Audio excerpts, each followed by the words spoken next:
Ele está no meio de nós. Proclamação do Evangelho de Jesus Cristo segundo São Mateus. Glória a vós, Senhor.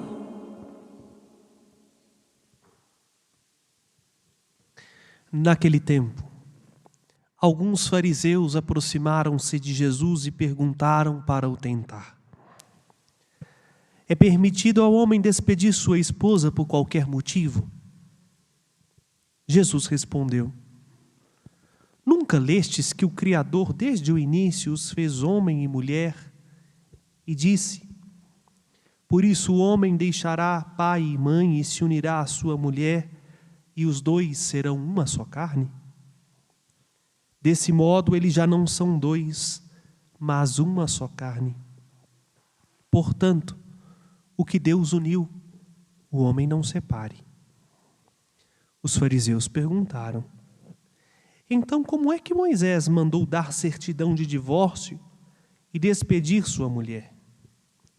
Jesus respondeu: Moisés permitiu despedir a sua mulher por causa da dureza do vosso coração. Mas não foi assim desde o início. Por isso eu vos digo: quem despedir a sua mulher, a não ser em caso de união ilegítima, e se casar com outra, comete adultério. Os discípulos disseram a Jesus: se a situação do homem com a mulher é assim, não vale a pena casar-se. Jesus respondeu: nem todos são capazes de entender isso, a não ser aqueles que são concedidos. Com efeito, existem homens incapazes para o casamento porque nasceram assim. Outros, porque os homens assim os fizeram. Outros ainda se fizeram incapazes disso por causa do reino dos céus. Quem puder entender, entenda.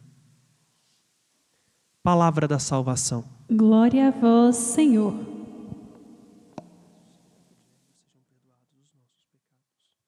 Vocês que aqui estão podem se assentar. E hoje, meus irmãos e irmãs, nos é apresentado um tema, sobretudo nas graças que pode acontecer a alguém. Inclusive hoje há um slogan quase que escondido, onde é louvável quem vive uma vida inteira sem se casar. Basta vermos como o matrimônio é tido com ironia na nossa sociedade no tempo atual. Em contrapartida também, quando se fala de celibato, as pessoas já acham com estranheza. Já olham o celibato como uma pessoa que tem algum desequilíbrio afetivo ou mesmo uma pessoa estranha. Porque como pode alguém em pleno século XXI viver uma vida celibatária? Bom, o que é que nós diagnosticamos frente a estes sintomas que a nossa sociedade do tempo presente nos apresenta? O problema não é com o matrimônio, o problema também não é com o celibato. O problema está na raiz do matrimônio e do celibato, que é a capacidade de amar. O mundo de hoje parece que esqueceu o amor e entende o amor como egoísmo. Ora, o matrimônio não é um espaço para alguém que é egoísta. E nem o celibato pode ser vivido por uma pessoa extremamente apaixonada por si mesma. Ambos serão desastrosamente, me desculpe a expressão, uma desgraça, se o fundamento não for o amor. Um marido que não ama sua esposa, uma esposa que não ama seu marido, é tão desastroso quanto um celibatário que não ama de verdade. Porque senão, na relação matrimonial, se falta o amor, a esposa ou o marido vai começar a ver o seu cônjuge como um objeto para satisfazer as suas vontades, para realizar seus caprichos, para lhe dar um certo conforto. Se o celibatário não tem um coração dilatado pelo amor, se torna uma pessoa ranzinza, literalmente mal amada, amargurada, e que não entende que a sua escolha é uma oferta de sua vida para o mundo, por causa de Deus. O mundo de hoje esqueceu o que significa amar. Por isso o mundo de hoje tem aversão a tudo aquilo que exige amor. Tem aversão ao matrimônio, aversão à família, aversão ao sacerdócio, aversão à vida consagrada, aversão ao celibato. Porque no fundo, ninguém está querendo amar o outro. No fundo, nós estamos aprendendo desde crianças a amar a nós mesmos, a viver só para a gente, a satisfazer só o que a gente quer, a ter só o nosso gosto realizado. Dane-se o resto, dane-se o mundo, dane-se o próprio Deus. Quando eles tentam armar esta cilada para Jesus, nós entendemos a grandiosidade do que é o matrimônio. E é uma oportunidade também fecunda do padre fazer uma breve catequese do que é o matrimônio.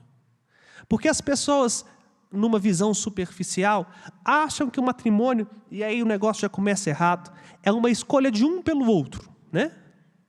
Eu tenho que escolher o marido perfeito.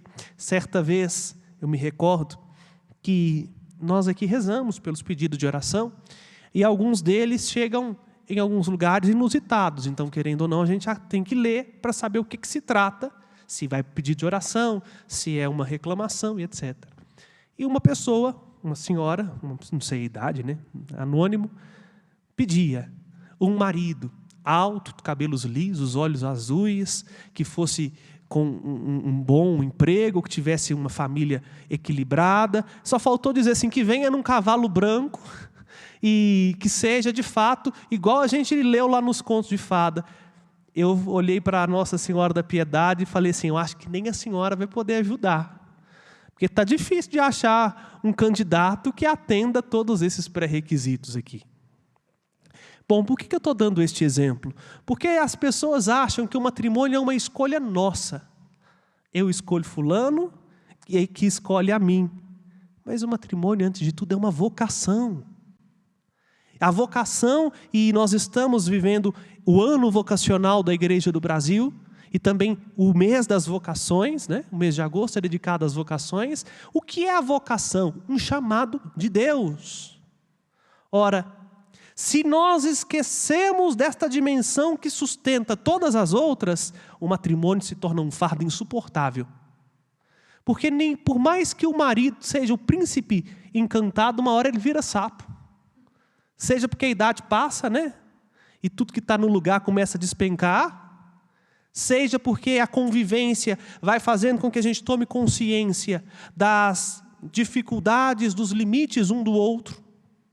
E se não for por amor a Deus, ninguém consegue viver ao lado de uma única pessoa por toda a vida. Por isso o matrimônio é vocação. É Deus quem chama você a se unir a fulana ou ao fulano para juntos agora serem nele uma só pessoa, um só ser. Por isso a igreja diz que o matrimônio é indissolúvel, porque é obra de Deus. Deus que chamou você a se juntar àquela criatura que está aí na sua casa, e ouvindo o chamado de Deus, você entendeu, fulano é a medida certa para me fazer santa.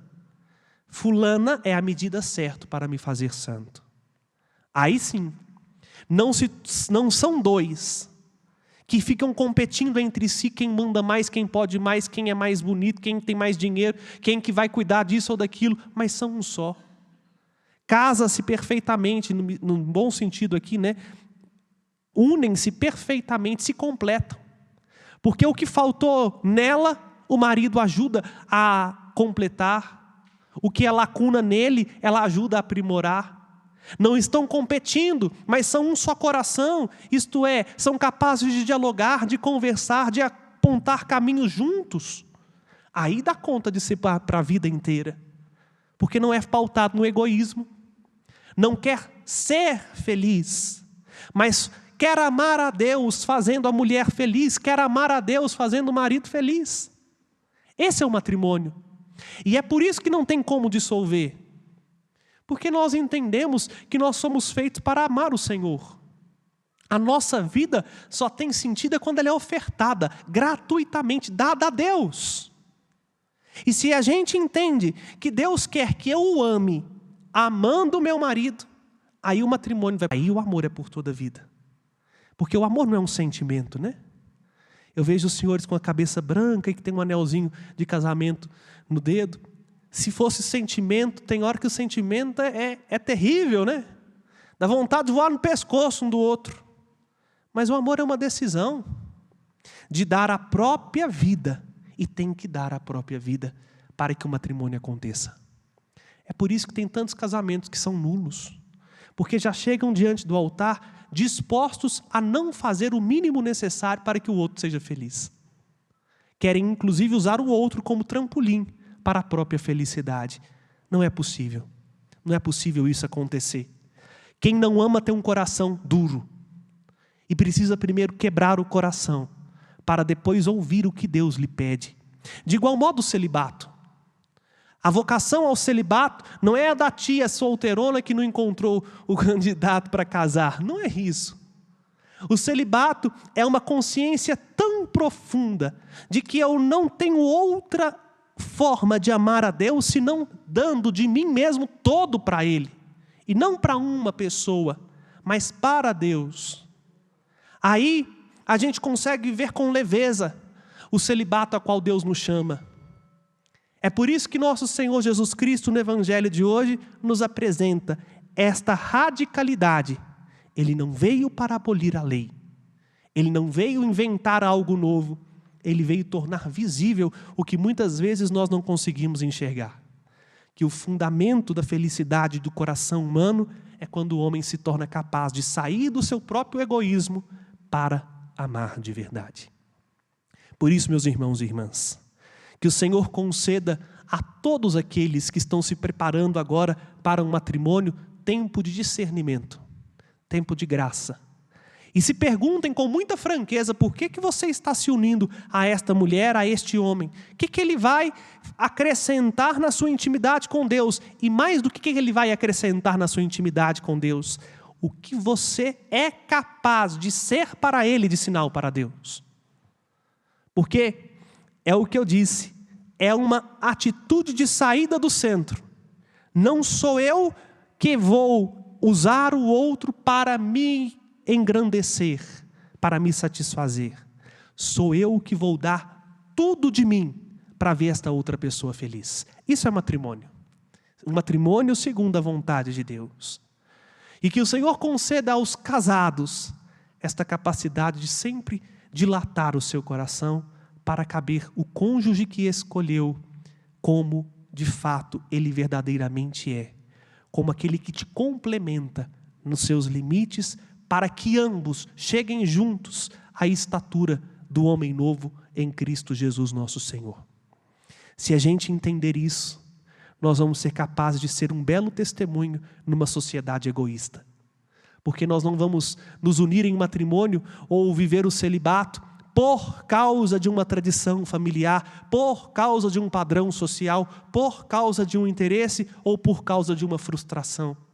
Mas nós vamos viver o matrimônio com leveza, nós vamos viver o celibato com leveza, porque em primeiro lugar nós vamos entender, é o Senhor quem me chamou, é o Senhor quem me desafiou a amá-lo nesse estado de vida.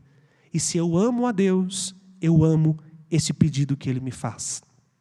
Que o Senhor quebre a dureza do nosso coração, para que o nosso egoísmo seja aniquilado pela força desse amor, mais forte do que a morte, cujas águas torrenciais não podem submergi-lo e que nos alcança agora no sacramento da Eucaristia.